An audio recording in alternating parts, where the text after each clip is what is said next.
you exhausted, mentally depleted, emotionally spent? Well, you're certainly not alone, and this is why I wanted to actually introduce you to a surprising secret weapon that will help you combat burnout and get you out of a funk. Before we delve into what that is, I also wanted to make sure that we cover what the key advantages are, why this works, and more importantly, how this applies to you. So stick around if you want to learn what this is. My name is Gilda. I am a work-life balance coach. My passion is to help my clients have less overwhelm and more balance so that they can lead a fulfilling life and, more importantly, positively impact those around them. So on to what these key advantages are. It increases happiness, it lowers stress, anxiety, and depression, and it also decreases blood pressure, which enhances your overall heart health.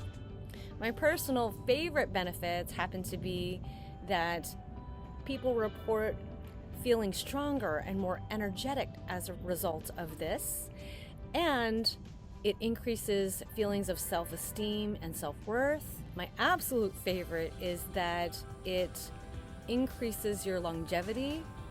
More interesting findings on that later.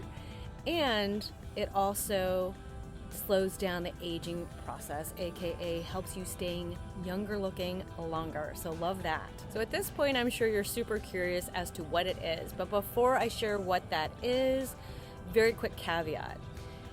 It is very simple. I might even get some eye rolls from you on this. I think it is important, and when applied, it can make a big difference. So, what is the secret weapon? Drum roll, please. And it is simply being kind. I know, not necessarily rocket science, and as busy as you are, you might be thinking you just cannot even add one item to your list at all, not even a tiny, tiny drop. And I get it, been there, done that. But get this, you don't even necessarily have to do it yourself. This is a very fun fact. They found that just by observing an act of kindness, you can actually benefit from that. According to the Journal of Social Psychology, the authors Rowland and Curry in volume 159, number 3 in 2019 state that pro-social behavior toward friends, strangers, and oneself, and even observing or recalling kind acts have all been shown to increase well-being. So what that really means is, like I said, you don't even have to be the one doing the kind act. You're just observing it, you can benefit from it. And even thinking about a kind act that had happened in the past, you can benefit from as well. Here's how this works. Simply witnessing a kind act can improve the mood of the observer. And then the observer is more likely to want to pay it forward, which is going to create a positive domino effect, which I think is really, really awesome. Kindness also stimulates feel-good chemicals, ones like serotonin, which are known to help heal wounds, have a calming effect, and increase happiness. Speaking of happiness, definitely encourage you to look at the link below.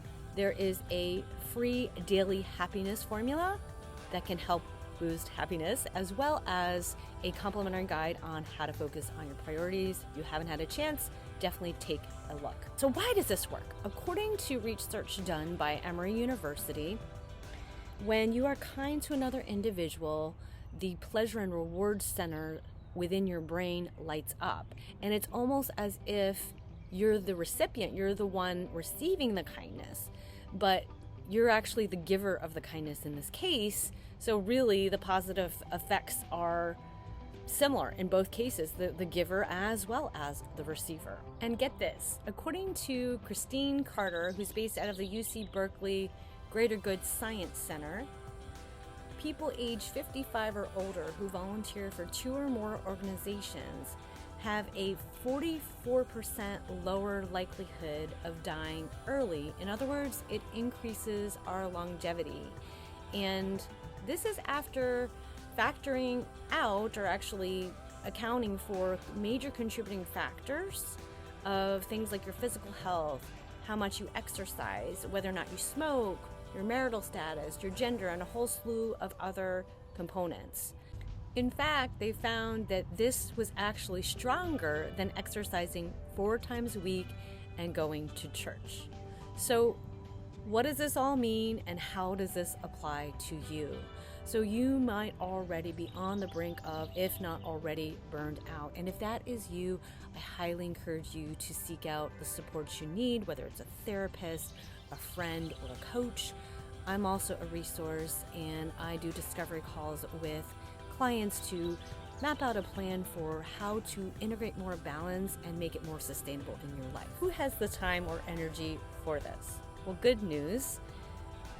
It doesn't actually take a lot of time, and it's super easy to do. And as far as energy goes, as you just heard, it actually gives you a boost of energy. So we're talking very simple acts like paying for a toll behind you, or a coffee or tea for somebody behind you, or letting someone go in front of you in line. Or if someone looks like they're having a rough day, offering a word of encouragement, or even just a genuine smile. If this hasn't been something that you've been doing, no worries. I've got even better news, which is, according to Dr. Richie Davidson from the University of Wisconsin, kindness can actually be learned. And he says that we found that people can actually build up their compassion muscle and respond to others' suffering with care and a desire to help. Here's the thing. The more you practice kindness, the more you're going to start to feel good. And the better you feel, the more you're going to want to continue to act kind. And so it's, in a sense, a positively reinforcing cycle that's going to eventually lift you out of any funk and help you or alleviate any burnout that you could be experiencing. So I think that kindness is a super important topic. I am going to be doing a couple of shorter kindness tip videos, so keep an eye out for that. And I think it is such an important message that all of us need so much more of it. So if there's anyone you know of that can really benefit from the message or just needs a boost, feel free to share it. And I thank you so much for watching. And make sure you do grab a copy of some of those free resources like the Daily Happiness Formula, as well as the free guide on how to focus on your priorities. Have a wonderful rest of your week, and I will see you in the next video.